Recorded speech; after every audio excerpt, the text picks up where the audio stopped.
It is Tuesday, June 23rd. I'm here with Joy Behar. She's dressed all in black. I always like to wear black. I know. Because I'm all about the earrings. Yes, it's orange. But I was going to wear an orange jacket today. We're on an orange run. So Anna was all in orange on the last podcast Oh, really? I did with her. It must Sunny be yesterday. the color du jour. I think it was the Knicks was definitely orange. I know that's not having anything to do with your wearing orange, but the New York Knickerbockers. No.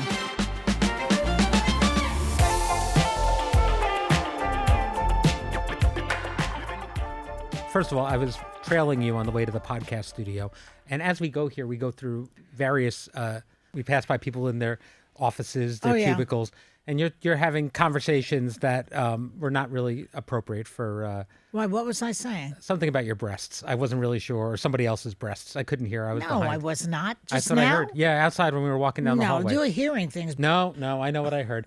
And then the last time we were doing the podcast, you just stole food from somebody. Well, that I did do. You did that, yes. I did that because somebody had some high protein thing on their desk and I needed it. Yeah. Because I'm lightheaded all the time. I'd get you something, you know. You don't have to, like, this is not Les Miserables. I mean, you're not stealing to eat. More, please, more, sir. Oliver. Oliver. All right. You just mentioned you wanted to plug your plays. Bonkers in the Burrows, September 2nd through the 6th at the Bay Street Theater. That's right. The Bay Street Theater in Sag Harbor. Yes. I'm going to be in 2. There are 5 plays. Yes. We have, I believe now we have just booked Carson Kressley. Oh, from We Queer have Eye. Ileana Douglas, you know her. I do. And me. Mm-hmm. We have Vance Cox, who is great. Very funny. So we have a wonderful cast. Bob Cuccioli, people know him.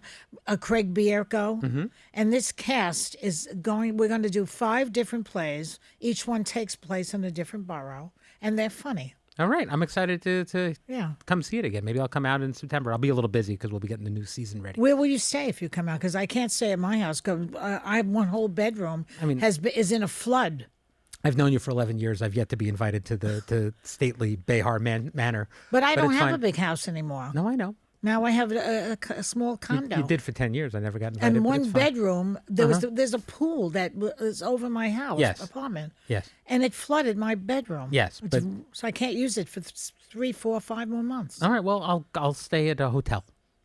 I guess there's some nice hotels in All right, the you can area. afford it. I guess You make plenty here. I do fine. I'll stay at Gurney's. All right. Our JD Vance interview is the gift that keeps on giving.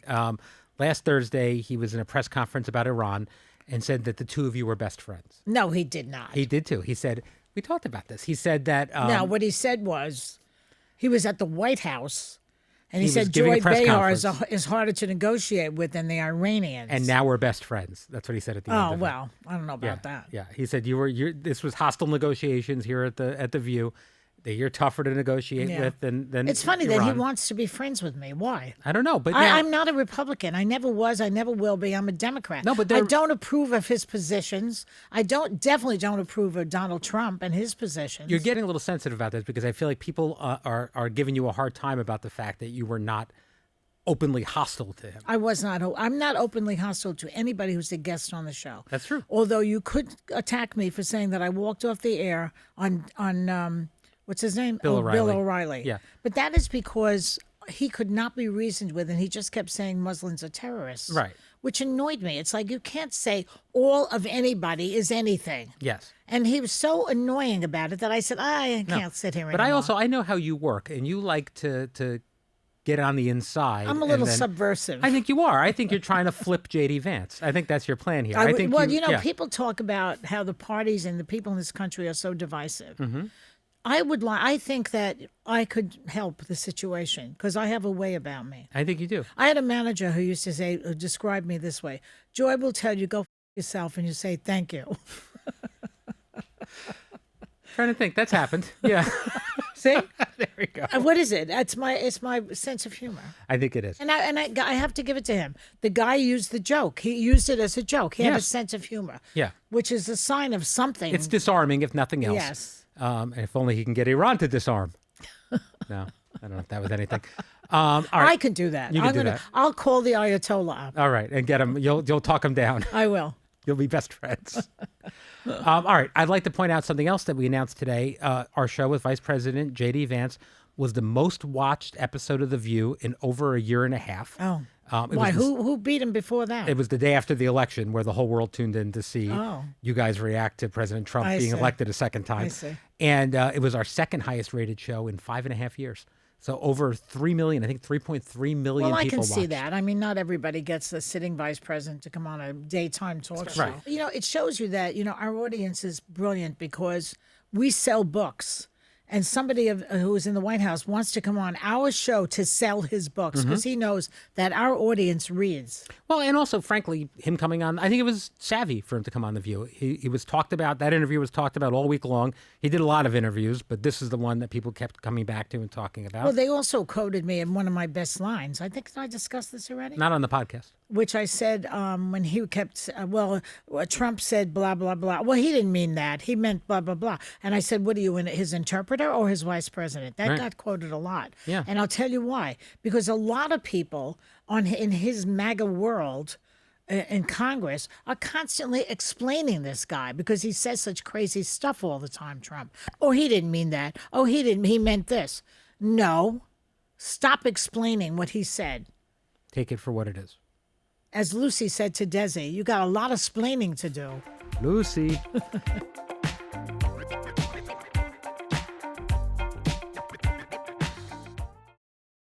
All right. Speaking of selling some books, this book is not going to need our help, but it's already number Maggie. one. Yeah, we had Maggie Haberman and Jonathan Swan here today to discuss regime change. Let's talk about some of the things they had to say today.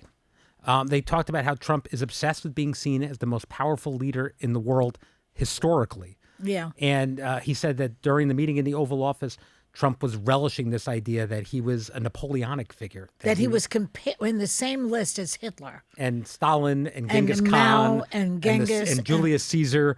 And it was not about their morality or their politics, but just the amount of power they wielded. And then it turned out that this was this whole formula was conducted by the caddy to famous golfer Gary Player. And you notice he didn't pick the Pope, who has a lot of power. No. Okay, he didn't pick Mother Teresa, who has a lot of power. But what do you make of the obsession with power? I think that it's the grandiosity, megalomania. I mentioned that on the air, that it's a megalomania. Like, I think I'm the greatest. It's like overcompensation for something in your life that's small. I will say he's certainly exerting more power in the presidency than any of the presidents in my lifetime, I would say. I mean, he's pushing the boundaries of how much a president Well, because can he do. has the chutzpah to do it. That's why. And he's got all these toadies around him, all of these little, collaborators who say, yeah, okay, I'll go along with it because they want that power. And they know that when they're out of office, they're all going to make a lot of money, as they all do after they get out of office. Yeah, and the legislative branch, which usually, I think constitutionally really is the most powerful, is kind of taken a step back. Of course. And what about the Supreme Court? That is a disgrace. I never thought I would live to see this. I mean, we went through people like, the great people of the Supreme Court. It's depressing, really, when you think about the collaboration that's going on. None of these dictators that he feels so akin to did not have collaborators. They all had collaborators. Even Napoleon had Josephine.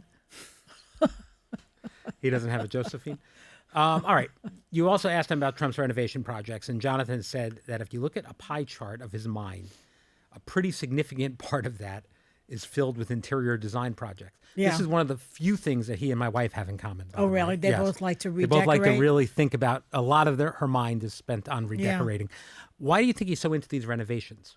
Well, it's part of his grandiosity and part of the let's gild it up, and make it like Napoleonic. Have you been to the Palace of Versailles? I have. It is the tackiest. It's got so much ungapachka. I like that mirror room. That was pretty impressive. Yeah. And of course, that was during the reign of, Marie Antoinette and Louis XV. Yeah.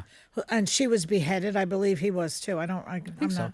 I wasn't there, although some people think I was. But you were in America at the time. He identifies with dictators and royalty. Yes. That's what he likes, thinks about himself. There's no content to it. He doesn't do anything to make anybody's life any better. All he does is gild the lily, and that's why he does that. A lot of people don't know that Marie Antoinette said let them eat cake when she was guest hosting on The View. Got her in a lot of trouble. That was my first year here. Yeah, that was early. Man, the meetings I had to sit through after that was rough. All right, so they ended a little bit with something kind of chilling, I thought.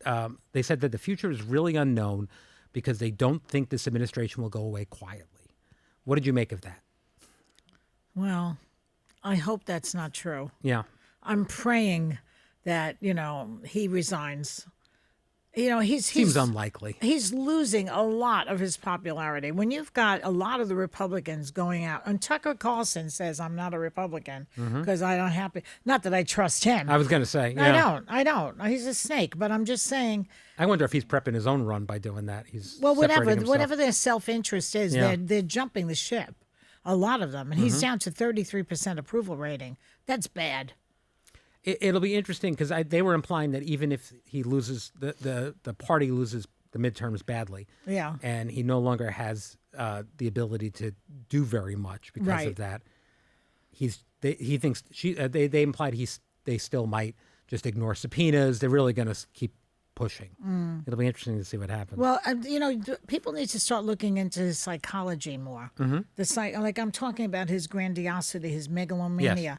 Yes. You need to look in the original wound. What is causing all of this psychotic behavior? We have to go back and examine his childhood. We need to role play. It needs to be you and Trump. He needs a psychodrama. Okay.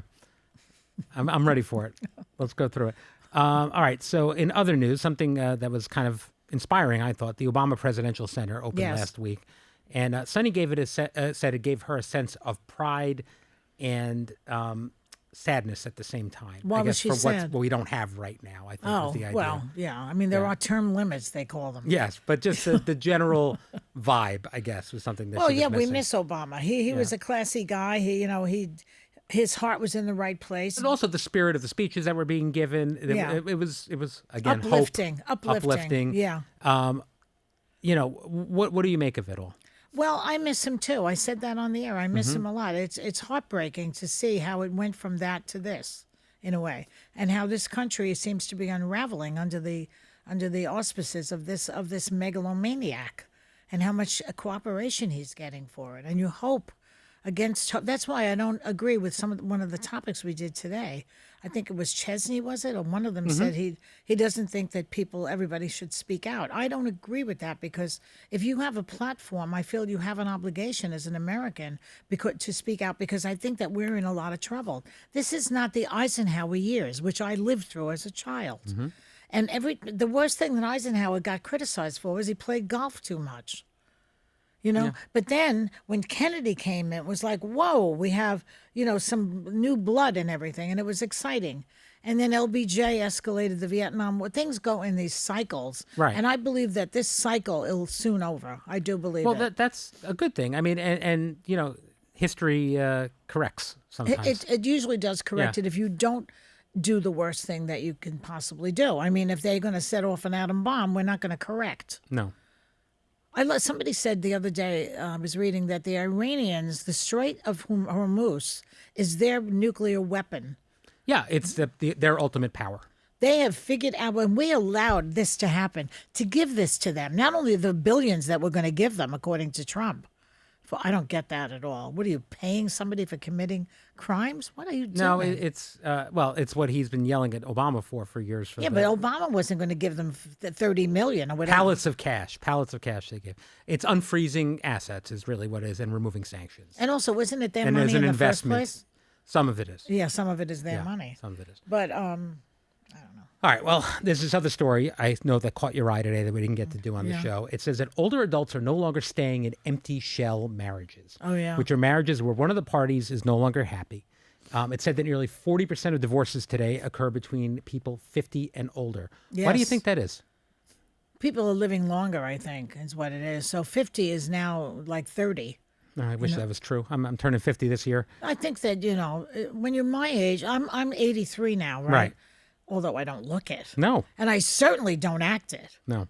But it's the number. Right. It is the number. But I feel like, for me, I'm 50, 60, not 83. As second acts go, though, I mean, you had a hell of a one. That's the thing. I like my second act. I told you I'm enjoying this decade. How old were you when you got divorced? 39. Okay, so that for me, I mean, I'm happy in my marriage. Yeah. Relatively, but I'm already in. I feel like I'm pot committed, as they say at the poker table. Yeah. Like, what am I going to get divorced now? I've already put in 20 years.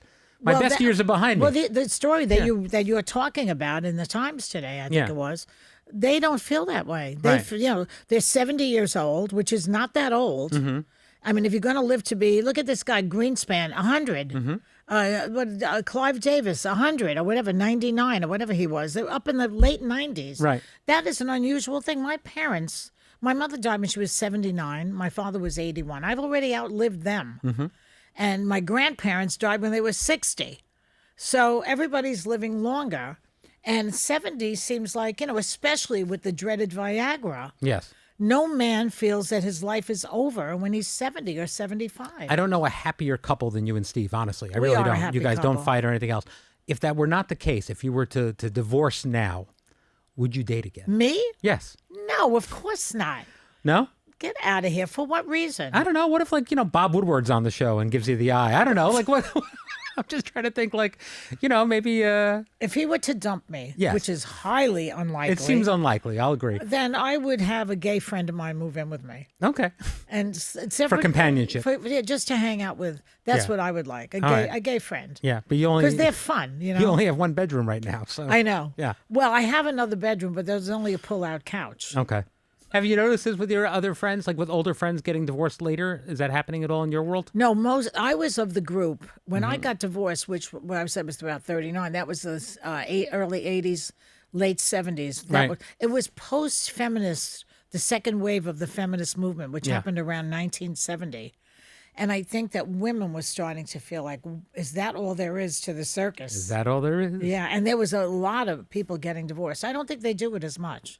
Because all of the catastrophic things that happen because of these divorces, namely the kids are floundering around, those kids are now of that age and don't want to do it to their kids. And they don't want to, they know how bad it, how So painful they're more it inclined can to be. stick it out, maybe. It's not an easy thing. It's a very painful thing. But if you are unhappy, what are you supposed to do? Just, endure it? Why? There's only one life. I don't believe we're coming back. Do you? Yeah, I go back and forth on that. Maybe but Shirley MacLaine's coming back, but I don't think I am. There was a movie, I talked about this on the podcast once with somebody else. It's called Eternity, and it's a new movie. It's a newer movie. It's streaming now. Oh. And the whole premise is Elizabeth Olsen, beautiful young actress. Yeah. She is married to a guy. He dies in the war when they're still newlyweds. She's madly in love with him. Meets someone else, marries him. They grow old together. They both die. And then They both die. They both die separately. And in the afterlife, both men are waiting for her in the train station of the afterlife, and she has to choose which one, her true love that died in the war or the guy she spent 60 years with. And she has a week to decide. She can spend time with both of them. What does she do? I didn't see the movie all the way through. I'm fascinated. Where is that playing? I want to watch it. Yeah, it's streaming on one of the streaming services. Netflix. Yeah, one of them. Oh. Yeah, it's interesting though, So right? what would I do? Yeah. Who would I pick? It's like Sophie's choice Right. with men Yeah. instead of a kid. Well, that's the thing, it's death till you part. So once you die, you got to... Well, the one that she was with for 60 years, she knows him better. Yes, You don't know what you're getting with the other one. true. But so what if you pick that one and then you're And stuck with him? that one died heroically and has been waiting around for her the whole time. And Yeah, then- but still, I think that in that case, since it's eternity, you pick the one you know. Yeah. But that Yeah. poor bastard died in the war. I don't know. Yeah, I know. Yeah. Well, then he still looks good, right? Yeah, he yeah. can- You look your perfect self. So then let him here. find Yeah. somebody else. Yeah, there you go. All right. All right. Now, Madonna. You remember Madonna? Madonna. Madonna said in a recent interview that she was working on... Madonna. The great Robin Yes. Williams. Oh. Yeah. What a shame. She was working on a biopic about her life, and it was shelved because the movie studio she was working with didn't believe in her. She said she'd been proving people wrong her entire career. Is that something you can relate to? I don't understand why they wouldn't do a Madonna movie. I mean, the Michael Jackson movie did great. She felt that she was misunderstood. I guess so. Do you feel like if there were places that people told you couldn't be a comedian and you proved them wrong? Was that a thing? Were there people telling you this isn't going to work? It's funny because I had the opposite thing happen to me. Everyone believes in you. People did. Yeah. I had a teacher who wrote to me when I graduated junior high. Will I see you on a Broadway stage? But of course I will. I remember that to this day. When I graduated high school, I emceed the entire senior frolic, and everybody loved it. And then I went to college, and I got scared again. Then I got scared again, and I didn't really pursue it there. And then I got married, and I dropped it again. I was scared. Yeah, I got like that a little bit in college too. I remember I went out for an audition for a play-by-play guy for the sports TV network, and I panicked at the last minute and didn't do it. And it's bothered me for 30 years. It's very hard. The business is hard. Yeah. And I'm a sensitive person. I'm more of a self-effacing type more than a grandiose type. Mm-hmm. And so I needed therapy to get through this. But like when I was working as a receptionist at Good Morning America, I got on the phone with Steve Allen. People who are listening to this podcast, if you don't know who he was, look him up because he was a great American host of the Tonight Show. What? One of the original hosted the Tonight Show, yeah. And he was a comic, but not really a comedian exactly, but and loved talent. And he flew me out to L.A. to be on his show based on a phone call that I had with him. Unbelievable. It is. And still, I was like, okay, I did that. I'm going to do it again, right. like that. Yeah. Every time I would get off stage at Catch a Rising Star at the Improv, if it killed, I would say, I'm not doing this again. Had he seen your picture, Steve Allen, when he flew you out there? Had he seen what I looked like? Yeah. No. It's pretty impressive that he just, I'm just saying, like right now, I'm just putting myself in these shoes. Yeah. I wouldn't have the budget to just fly somebody out based on a phone call. Yeah. And for a long time, I worked in. He did know the bit that I was. I did have a bit, and he saw that. So he'd seen you. Yes, okay, he saw that's me something. do a bit. Yeah. And he wanted me to do that bit on his show. Because we had talked about, I used to work Yeah. on the old school daytime talk shows back in the day with like, paternity tests and lie detector tests and things like that. And this was before people had cell phone stuff. Yeah. So a lot of times I'd be guessing on like what people look like before they showed up to do the show. And sometimes, they show up, they got a hump. You don't know what's going to happen. I mean, it could be, he saw me. Yeah, he saw you. All right. I'm just saying, that could have been bad. I mean, I had a girlfriend who said to me, my God, if Steve Allen thought I was talented, I would go forward right in all what do you call that? All guns ahead. Yeah, guns a-blazing. All guns a-blazing, Yeah. but I did not. Yeah. All right. Well, it was a out. slow build for me. I really didn't have it right until I was in mid-40s. You say you're sensitive, but like when you did stand-up, I mean, everyone bombs occasionally. If you went out there and bombed, did you internalize that, or would you blame the audience? The point is, if it didn't matter whether I bombed or I didn't bomb, I still was scared of it. Yeah. Oh, that's interesting. Remember we had that guy on the show a few months ago who tried stand-up, and he told me that he also would dive into fire. He actually did that for a living or something. Was it Knoxville? Was that it? Yeah, that guy. He said stand-up is harder. Yeah. All right. There's a chef named Brooke Williamson who shared the career advice that her parents gave her, and she's now passed it on to her son. Her parents told her that she should be where she's happiest. She said, if you're doing what's making you happy, then there's a way to work through the difficult moments to make it work. Do you agree with that? Well, what is your definition of being happy? Well, that's a good question. What is anybody's definition of being happy? Yeah, I mean, it could be if you're a sick person, being happy means you're not sick. Right.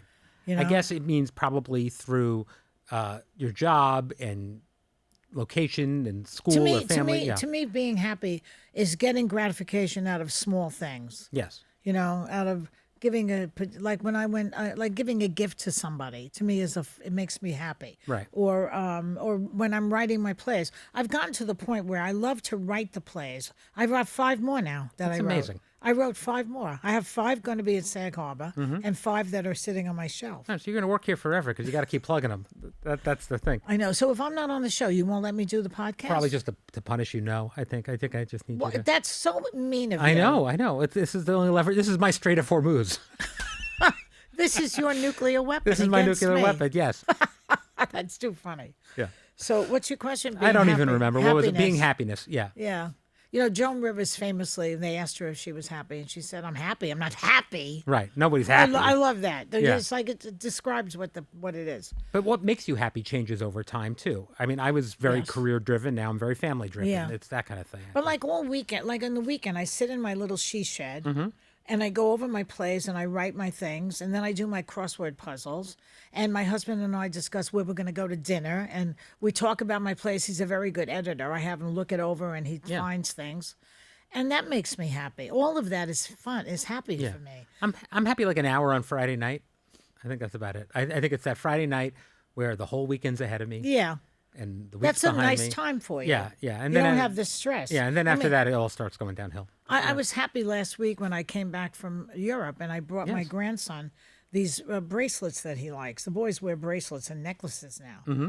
And I just loved giving them to him and him saying, "Oh, thank you, Nana." I got a gift from you, which was very exciting. Tell them what it was. You got me a shirt with a quote from The Godfather. Your favorite. Yes, and from The Godfather Part 2, actually. And it says, "My offer is this, nothing," which is a reference to Michael negotiating with the senator. That's right. And I love it, and it was very nice of you. I appreciate it. But it's too big for you. I bought you two because I figured you wear it around the house. Yeah, I'll wear it around the house. You're not going to wear it here. No, I wasn't going to wear it when the vice president was on. But, Mr. Vice President, my offer is this. Nothing. Not even the fee for the gaming license, which I'd appreciate you putting up. Wow, you know all the dialogue, too. All right. On that note, thank you for joining me today, Joy. Welcome. Tomorrow, I'll be back with both Alyssa and Sarah, the Wonder Twins. The Wonder Twins. That's exciting. All right. That'll be great. We'll see you then.